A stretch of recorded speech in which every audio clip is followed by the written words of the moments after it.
Hey guys, it's Ryan with Big Dog Investing. Thank you guys for tuning into my channel. If you guys could do a couple of things for me, if you guys go ahead and like, comment, subscribe to my channel if you guys have not done so already. Click the bell notification down below so that YouTube can send you guys notifications whenever I release videos. Watch my videos all the way to the end. And if you guys could share my channel with anyone, I'm trying to grow my channel as much as I can, and I definitely need your guys' help in doing so.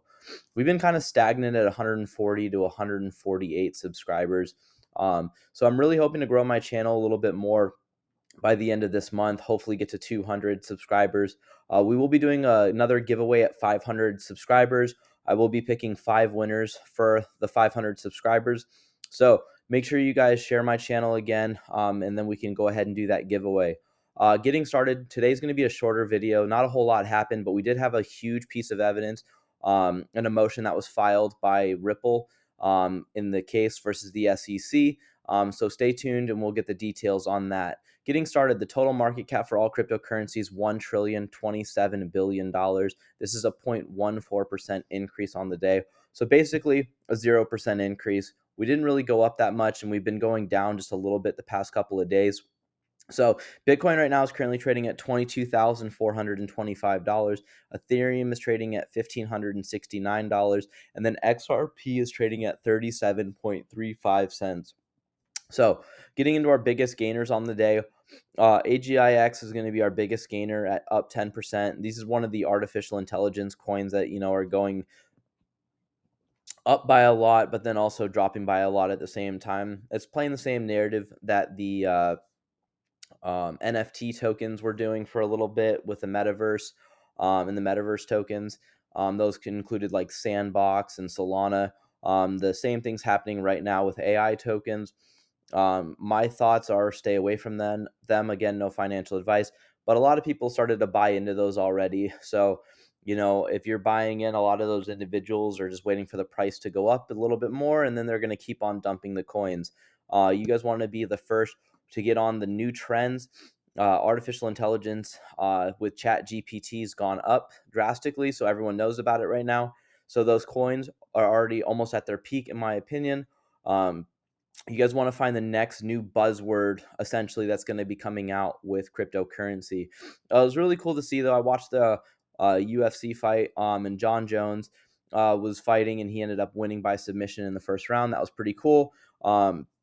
And then, they were sponsoring crypto.com. They, one of the announcers like crypto.com is the fastest growing cryptocurrency exchange. And, I, like that. And then I dislike it too, because we saw that with the FTX exchange. And then we saw that exchange collapse, but it was really cool. We saw VChain. If you guys don't have VChain, I would look into that. They're trying to solve the supply chain crisis. But VChain was there, and they were trying to basically get people to look into their little token right here. So it's just really interesting to see. I do have some VChain, not a whole lot. I'd like to get more probably by the end of the year, but that's just one that I would look at. Getting into our news, though, this was really interesting. John Deaton came out and retweeted this. Crypto's number one bank, Silvergate, goes down. Forbes puts out an unsubstantiated FUD, that's fear, uncertainty, and doubt, that's FUD article on Binance. The Wall Street Journal releases a negative piece on Tether, all in 1 week. Fair to say we are in then they fight you phase. And I 100% agree with this.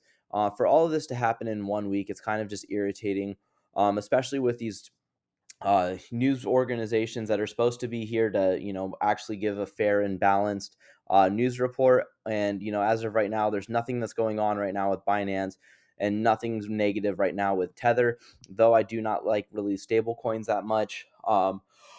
That's besides the point. There's not a whole lot that's been going on.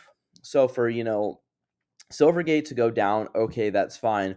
But then Forbes and Wall Street Journal to basically release these articles with basically no bearing on them, no evidence. Probably no one vetted these sources or anything like that. It's kind of just irritating. They're trying to push a narrative that cryptocurrency is a bad thing, and in my opinion, it's not. Again, no financial advice. And I try to be as transparent as possible. And this guy, Joshua Jake, he comes out and says that the feds are going to be raising rates higher than expected. 6% is the MU, which he's supposed to say new target from Bank of America. Let me know your guys' thoughts in the comments down below. And I agree. I do believe that the Fed's going to be raising interest rates. I don't know by how much they're going to raise the interest rates, but when the interest rates rise, it's definitely going to affect the price in cryptocurrency and stocks. But in my opinion, if you guys are in it for the long haul, there's really no reason why you should sell right now, especially if you guys think that the price, like myself, is going to be going up in the next few years. What's 5-10% when you guys are looking at 10x gains later on down the road. In my opinion, if you guys want to sell, though, if you guys can't hold on to your guys' assets right now and you guys do need the money, again, I would sell if you guys do absolutely need the money. Again, no financial advice. But it's just really interesting to see. A lot of people are talking about right now that the interest rates are going to go parabolic. I don't see them going that high. 6% is higher than expected. It was supposed to only raise by like 0.25%. I think it's going to go a little bit higher than that. But they're trying to curb inflation as much as they can, and we just keep on printing money. I was seeing news articles that California is trying to propose now 300 something thousand dollars in reparations. They're talking about universal basic income in certain states and then in certain cities. Who's going to end up paying for all of this? In my opinion, the taxpayer should not be liable for this. We should not be paying individuals who don't want to work, who are fairly able-bodied to go out and get their job and do their fair share, I guess you guys could say, in the markets. A lot of people through COVID got really lazy. Work ethic definitely dropped drastically. I was working two jobs while also doing a little bit of side hustles here and there during COVID. And, I was barely making a little bit more than individuals who were sitting at home doing nothing due to the unemployment benefits that the federal government was giving. Moving on, though, this was really interesting, especially with a lot of the new information that's coming out about COVID-19. The former UK health secretary's leaked messages show he wanted to frighten the pants off of everyone into complying with COVID-19 lockdown rules. So Matt Hancock says, sound like Sadiq is lining up being Burgum. The Department of Health advisor says, yep. Tory MPs are furious already about that protest. MOS leader trying to warn us off it too. Rather than doing too much from forward signaling, we can roll pitch with a new strain. We frighten the pants off of everyone in the new strain, but the complication with the Brexit is taking the top of the line. And this guy responds, yep, that's what it's like for proper behavior change. When do we deploy the new variant? And these messages, if you guys want to look and vet the sources right here, you guys can go down and read this article right here. I did read it, and I do think that the source is accurate. If later on down the road that it doesn't, I will definitely let you guys know.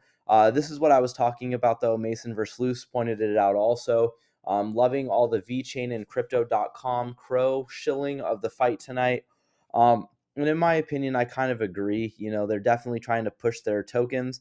I would steer clear of exchange tokens just due to there's really no value other than you guys are using the exchange token to basically save on fees. But in my opinion, these tokens right here are only valued if the exchange stays alive. As of right now, with all these exchanges getting sued by the SEC, especially crypto.com and Binance are going to be the two next exchanges that will see an impact if the SEC does go after them, and that will affect the token price. But I do like VChain. Again, no financial advice, but if you guys want a good cryptocurrency to look into, this one is a great one. Getting into our Watcher Guru news, Binance partners with law enforcement agencies to launch anti-scam campaign. And in my opinion, with a lot of the information that and news that's going about Binance right now, especially in a negative light. In my opinion, they're just trying to save face right here, especially partners with law enforcement agencies. They're basically just trying to save face right now so they can basically look like they're doing everything that they can to be compliant with all types of laws that the federal government has in the United States as well as other countries. This one was interesting. Then this is what I was talking about. Fed officials says additional rate increases are required to cool prices, and basically they're just trying to hurt the American people right now as much as they can. They want to raise interest rates, so basically homes are going to be unaffordable for your average American, and in my opinion, that's just ridiculous. Getting into some more news right here. If you guys want to, you guys can watch this, the greatest Bitcoin explanation of all time. It was interesting to see. I wasn't really, I didn't really care too much. I'm not a huge Bitcoin fan, but if you guys want to watch that, you guys can. Bybit crypto exchange suspends USD deposits via bank transfer. Bybit crypto exchange to suspend USD withdrawals via US bank wire transfer in Swift on March 10th. So that's going to happen on March 10th. Getting into this a little bit of more news right here. John Deaton comes out and talks about this because this guy Mike Alfred says that the SEC staff has concluded that Binance US is operating an unregulated securities exchange. What do you guys think happens next? He did reply and says everyone needs to remember whatever the current SEC staff concludes is not the law. It's an opinion, often based on political agendas. These conclusions change when the SEC staff changes. Example, Ethereum. So Ethereum was not considered a security when Bill Hinman was there, but now it could possibly be in security. And these are all just basically opinion based, whether you guys agree or disagree with a certain crypto. It's up to the courts to decide, and that's what he says right here. The courts decide whether an asset was or is being sold as a security. And that's what we're waiting on right now with the SEC versus Ripple. We're waiting for Judge Torres. Digital Perspective says looking forward to XRP Las Vegas. If you guys wanted to buy tickets, they're right here. I might be going to this. I'm not 100% sure yet, but if we look, they're kind of expensive though. Let's see where we can find the tickets at. I was looking and no products in cart, return to shop. Right here, the title, $10. But $1,000 to go for on Friday. Saturday general admission is $500, and then the Saturday reserve VIP seating is $1,500. In my opinion, that's kind of a lot of money to go for an event. If I can figure out a way to go and this $500 gets a little bit cheaper, I might. Because I think it would be interesting and see a lot of people in the community, and then also a lot of the individuals that'll be there with their keynote speakers, because it would be a good learning knowledge from this. But at $500, I probably won't be going. But if I can figure it out, I'm probably going to try to get my way out there. Bill Morgan comes out and says, indicating you will appeal if you lose is not unusual. It is part of the narrative to place pressure on other parties to settle. How many negotiations to settle on illegal processing have you been involved with, may I ask? And that's to cryptocurrency, because he says they already called it. They are changing their narrative to, oh, but we will be confident about the Supreme Court nonsense. So basically, XRP, is a token that was being sued right now with Ripple, the parent company, by the SEC, saying that they're operating and selling an unregistered security. And Ripple could technically lose this. I do believe that they are going to win this, but they technically could lose with the SEC. In my opinion, they're not going to. But he comes out and says they're already changing their narrative that we can win with the Supreme Court. Um, it's not uncommon for individuals to appeal when they disagree with what the judge has done. Obviously, the SEC has been doing it several times, especially with the Hinman emails. So obviously, this guy, Cryptocurrent, doesn't really know what he's talking about, because the SEC was asked 6 times in 6 different rulings by Judge Netburn and Judge Torres to give the Hinman emails about the Ethereum free pass speech to Ripple, and they basically delayed and deflected and appealed and just basically took their sweet time with it. So obviously, if the SEC is going to be doing it, if for whatever happens, which I don't think it's going to, that Ripple does lose, I do see them filing an appeal. Who wouldn't try to actually come back and win? Because they're going to go for somebody who's higher than Judge Torres with an appeal, and maybe they might have a difference of opinion with her. But in my opinion, I think Torres is going to side with the SEC, but this is just uneducated BS. This is the fear, uncertainty, and doubt, the FUD in the market right now that's going on. This was kind of cool, though, because I'm really a huge big fan of HBAR. So Hedera says this year, the Hedera network has seen a sustained and massive uptick in transaction volume, the bulk of it being the result of an increased enterprise utilization of the Hedera consensus service, a decentralized public notary, and a system of incumbent records. Year to date, the Hedera mainnet has processed over 2 billion transactions, averaging 400 TPS consistently. This unprecedented activity in Web3 has welcomed a huge amount of FUD regarding the validity of these transactions, Whether they're inclusive in our TPS count is misleading. We want to set the record straight. Transactions using the Hedera consensus service are legitimate transactions that are being submitted to the network for live use cases. This is what true enterprise and adoption on the DLT looks like. And I 100% agree with this. Everyone's talking about right now how, there's no way that these, cryptocurrency companies and stuff like that and their on-demand liquidities and whatever services they're offering can process this amount of many transactions, but then also keep records of that. And in my opinion, they definitely can. Hedera is one that's been proving it time and time again, as well as Ripple. They're using their on-demand liquidity for their ledgers, and I do believe that they are going basically like through the roof right now, especially outside the country. We're waiting for US adoption, regulatory clarity in the United States. Once that happens, there's only an upside for Ripple and the XRP token. This was really interesting, though. We'll talk about this here because Jeremy Hogan responds on this. So, just added Ripple supplementary authority and support of the fair notice defense. So, Ripple didn't really want to go on the fair notice defense. They wanted to basically win. In the courts without having to operate the fair notice defense. If for whatever reason they were going to lose, they would use the fair notice defense, which basically means that they weren't given prior notice on why they're being sued, and that the SEC kind of basically broke the law in doing so. They wanted to save this as basically like their saving grace, their silver bullet to basically come back. So John Deaton says a lot of people are speculating on why Ripple would file this now. Some people are saying it's because Ripple knows it will lose or because they're less confident. And in my opinion, if this happened later on in the case, I would agree with that, but it's happening right now. And the reason why it's happening right now is because the Supreme Court made a ruling 4 days ago that would help in Ripple's defense. So they ruled in another court case that basically said that the individuals were being sued.